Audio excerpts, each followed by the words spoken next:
Obviously, we hear about the tariffs day in and day out, but how are they actually going to impact you?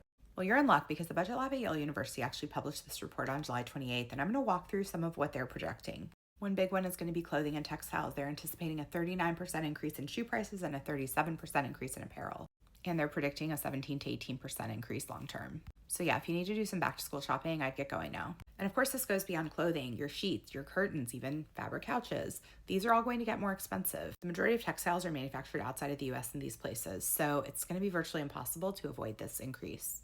I know most people follow me for career content, and I don't have good news on this front because they're expecting the unemployment rate to continue to rise. They're projecting an increase of between 0.4 and 0.7% by the end of the year, and an overall loss in 2025 of 500,000 jobs. Now, it's unclear how this data will be reported in the future, given that the commissioner of the Bureau of Labor Statistics was fired after a bad jobs report last week. But the prediction is that things are going to get worse before they get better. And they're projecting that prices are going to increase by nearly 2%.